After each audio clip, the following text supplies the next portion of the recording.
All right, thank you, Riaz. Good morning, everyone. We begin in Surrey at this hour, where a major police operation is underway. Let's go right to the scene. Greg Harper is there. He joins us live with more. Greg. Kyle just arrived here at 86th Avenue, 156th Street in Surrey. A massive police presence here. Lots of police tape is up. We don't know a lot at this point. This is what we think may have happened. Reportedly, someone has been shot. The investigation is centered, as you can see, right behind me there. Reportedly, there is a body on a driveway just outside of a home there. One witness saw a white tarp covering the body. When we were driving to the scene here, we were stopped by a man who lives nearby. He says he heard about 4 shots, and this was just after 5 o'clock this morning. And this is what we know at this point. Mounties on the scene this morning aren't saying anything about this investigation. We have a call in to Surrey RCMP waiting to get more information. But reportedly, someone has been shot just behind us here. This is 156th Street and 86th Avenue. Keep that in mind. If you're commuting this morning, this area is blocked off. Kyle? All right, thanks for that. Greg Harper reporting live this morning in Surrey. 4 people are under arrest after a police standoff in East Vancouver that began late in the afternoon and stretched almost until midnight.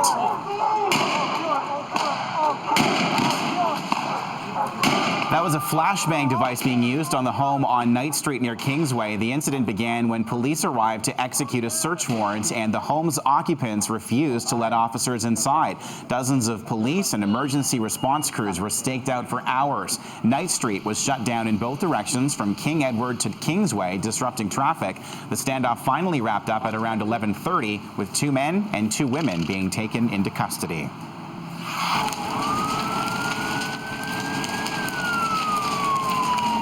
Fire crews worked through the night in Surrey. Flames broke out inside a vacant house near 142nd Street and 103rd Avenue. By the time firefighters arrived, the structure was fully engulfed with flames shooting into the sky. There's no word yet if anyone was inside, but neighbors say they had seen people on the property and inside the house. Victoria police are warning residents about a man once known as the Balaclava rapist will be coming to stay for 2 months. 61-year-old Larry Takahashi has a history of entering apartments and sexually assaulting women. He admitted to attacking at least 30 women in Edmonton and was issued a life sentence in 1984. Takahashi will live at a Victoria halfway house until Christmas, when he'll be returned to the custody of Corrections Canada. There's no word on why Takahashi has been issued the 2-month pass. The man accused in this infamous YouTube video has been found not guilty. Randy Scott has been acquitted of dangerous driving by a Victoria judge who isn't sure Scott was driving the motorcycle. The bike was reported weaving through traffic in the Greater Victoria area last year at 300 kilometers an hour. Well, she just arrived in Vancouver a couple of months ago, and now a woman from the United Kingdom is recovering from a brutal and apparently random attack. The 22-year-old was walking by herself at Main Street and East 3rd Avenue at around 3:30 Saturday morning. She was pushed to the ground from behind and was repeatedly kicked.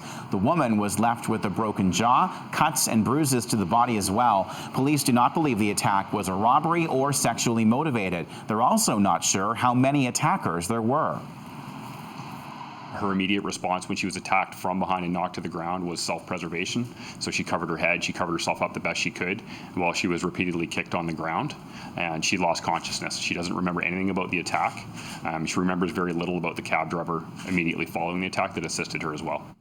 The woman was able to hail a cab at Broadway and Main, which took her home. Police hope someone saw her walking in the area before the attack. She was wearing a camouflage jacket, headphones, and was carrying a skateboard.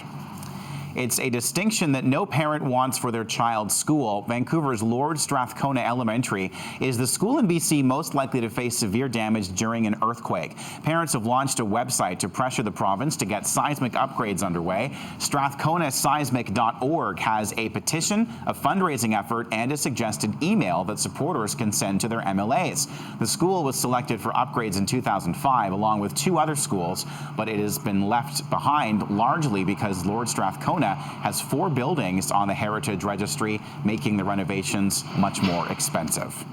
That's your news to 6:35. With a look at your morning sports, here's James Cybulski over in the Sportsnet Connected studios.